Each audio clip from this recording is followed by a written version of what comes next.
Bigyan natin ng reaction, opinion itong article published sa Inquirer.net na kung saan talunan na naman ang Makabayan Black. Yung atat na atat silang ma-impeach si BP Sara.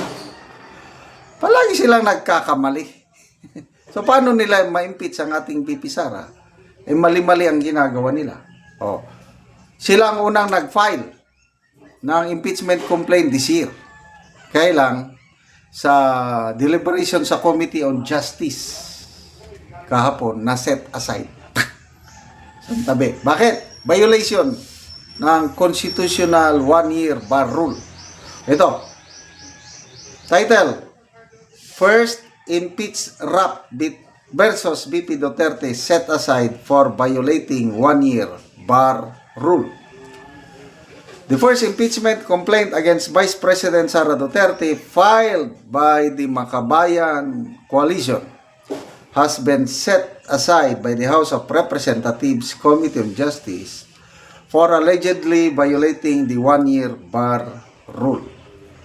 During the hearing on Monday, kahapon ito, Committee Chair and Batangas Representative Jerbil Luistro presided over discussion on whether the complaint was sufficient in form, particularly in relation to the constitutional prohibition against initiating impeachment proceedings against the same official more than once within a year. Some lawmakers argued that the new complaint could only be filed starting February 6, 2026, citing the fourth impeachment complaint signed by 215 lawmakers and eventually deemed unconstitutional by the Supreme Court was filed on February 5, 2025. Makabayan's petition was submitted to the Office of the House Secretary General last February 2. So, nagbotohan sila. May motion. Nag-motion si Vice Chairman ng Committee on Justice, Congressman Flores. Motion niya na set aside. So, nagbotohan. Perting objection ni Congressman Tino. No. Ano to? Wala. Discussion. And then mamaya, let's call for the division of the House. Ganyan yan sa parliamentary procedure eh. Pag hindi nagkakasundo. Madam Chair, I call for the division of the House. Ibig sabihin, botohan na. So, nagbotohan, 22 members of the House voted in favor of the motion. Yung motion ni Congressman Flores of Bukidnon, Vice Chairman ng Committee on Justice, to set aside isang tabi. 22 ang bumoto, 11 ang nag-object. Tingnan ko nga. Yeah, a total of 22 lawmakers voted of the motion setting aside the first complaint while only 10 voted against it and no one abstained. So, 32 lang ang present. So, ano ngayon? Makabayan Black. Umiiyak na naman kayo.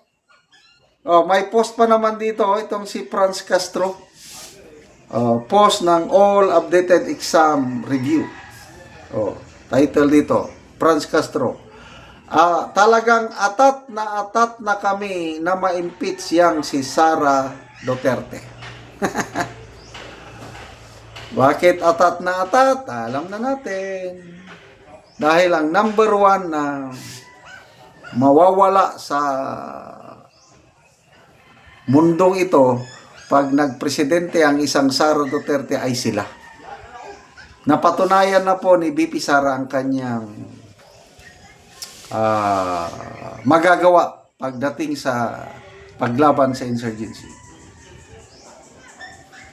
Nung umupong mayor po ang ating Mayor Sara, may napakagulong lugar sa Davao City. Alam ko yun, yung Paquibato District.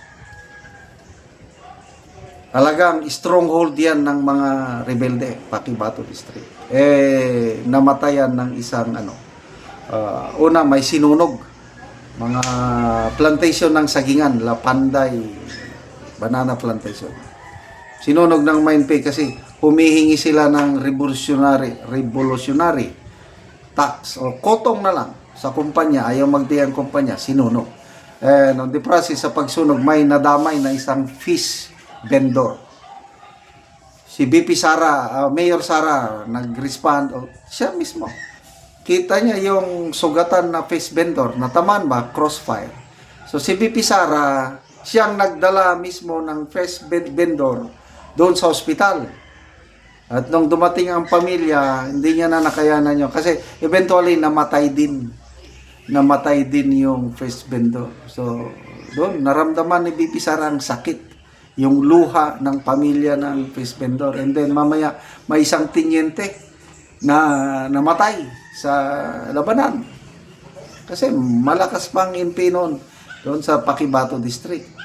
Hanggang sinabihan daw siya ng inahan ng tinyente na army, Inday Sara, meron pa bang susunod na mamamatay na tinyente dahil sa giyerang ito? O yun, natandig, natats ang puso ni BP Sara at mula nun, nag-declare na siya ng all-out war against the NPA. Kailang hindi yung giyera using force. Developmental approach ang ginawa niya. Ang cause kasi ng insurgency is bad lack of basic governance ba?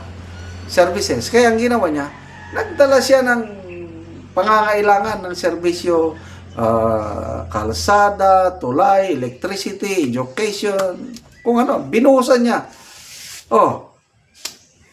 Sa kanyang termino paging mayor, naging insurgency-free ang Davao. And up to now, insurgency-free ang Davao City. Kaya pag nanalo siyang presidente, ito na yung NTF-ELCAC na sinimulan ni Tatay Digong. Ending the local communist armed conflict na siya na ang magtatapos niya pag nanalo siya. Kaya takot na takot itong makakaliwa, Makabayan Black, Akbayan na maging presidente si PP Sara. Ngayon, impeachment complaint nila na ibasura, umiyak sila. Mabuti na lang may third and fourth complaint pa. Kasi yung second complaint, winidraw ng mga dinawan. So, dalawang impeachment na lang ngayon ang bubusisihin ng Committee on Justice. So, yung dalawa na yan, nakitaan na yan ng sufficient informed. Bukas makalawa, substance naman. Salamat mga kaibigan sa inyong pagsubaybay sa ating channel. Nakakatulong kayo ng malaki sa tribong Talandig ng Bukidnon dahil ang income natin sa channel na ito is pantulong sa tribo. Namimigay tayo ngayon ng libreng yero at pako para makapagpatayo sila ng mas maayos na tirahan. Panoorin nyo ang video na ito. Ano yung natagaan na mo giyero? So, mauna niya ang iyong pag-aatupan.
O karon managid sa pagatop.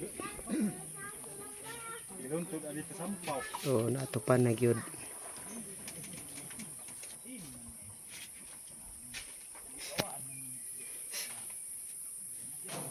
Salamat to Diyos nga di na kumaulan na sa Ginoo nga ug nagtabang sa sin. Kay ngono nga di. Kabalay nako. O so pila di ay katuig ang imong balay imong gipulian sa atop nga Gaulan na ang imong ato pila na dayto ka tuig. Isa. Isa na ka tuig. Sa daan naman gud tungasin. Sa ako na lang gipamunit. Oo, so karon nakaatop na gyud ka. Nakatop na ko. Salamat kaayo sa Ginoo ug sa nagtabang. Salamat kaayo.